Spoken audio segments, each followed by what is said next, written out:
Even before this NFL season, which has featured team owners linking arms with players as shows of solidarity amid sharply critical comments from President Donald Trump, some players were noting that the original message of protests during the national anthem had been largely lost.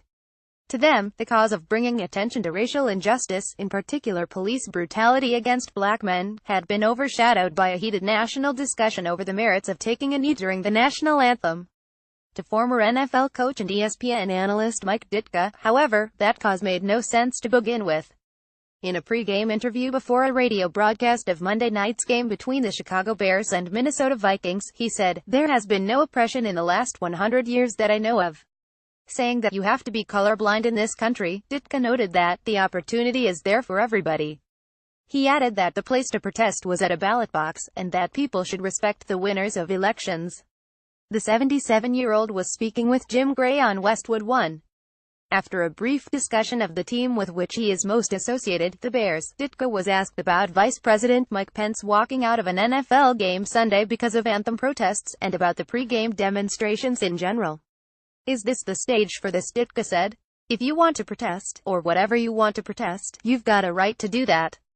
But I think you're a professional athlete. You have an obligation to the game. I don't see a lot of respect for the game, I just see respect for their own individual opinions. Respect the game, play the game. When you want to protest, protest. When the game's over, protest whatever other way you want to." With Dallas Cowboys owner Jerry Jones making news for saying that his players would either stand for the anthem or get benched, Gray asked Ditka if that would be his policy, as well, were he in charge of an NFL team. "Yes," Ditka replied, "I don't care who you are, or how much money you make, if you don't respect our country, you should not be in this country playing football.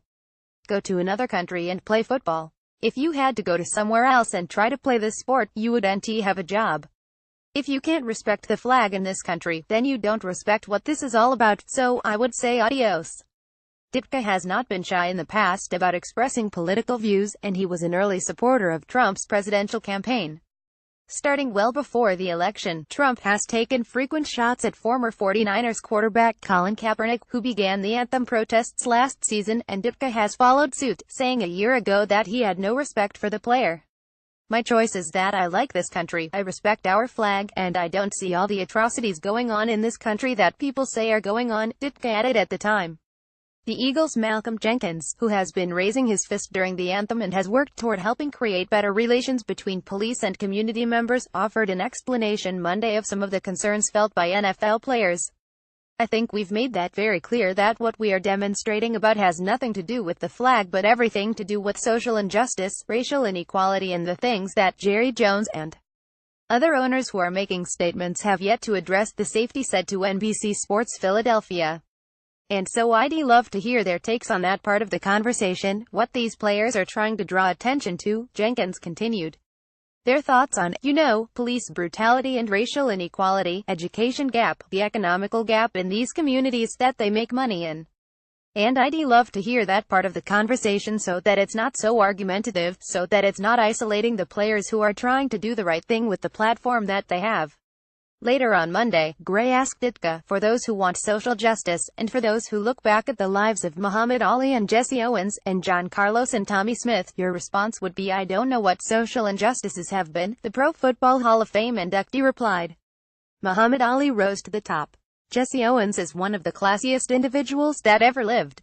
I mean, you can say, are you talking that everything is based on color? I don't see it that way. I think that you have to be colorblind in this country. You've got to look at a person for what he is, and what he stands for and how he produces, not by the color of his skin. That has never had anything to do with anything. But all of a sudden, it's become a big deal now, about oppression. There has been no oppression in the last 100 years that I know of. Now maybe I'm not watching it as carefully as other people. I think the opportunity is there for everybody.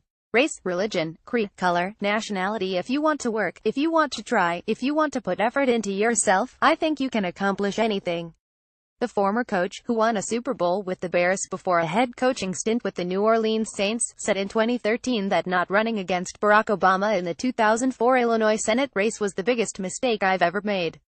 He told a Chicago radio station last year that Obama's the worst president we've ever had. He would be great to play golf with, Ditka said at the time of Obama. He's not a leader. This country needs leadership. It needs direction. On Monday, Ditka made an apparent reference to Obama's successor, telling Gray that NFL players are protesting an individual, adding, "That's wrong, too. You know, you've got a ballot box, you've got an election.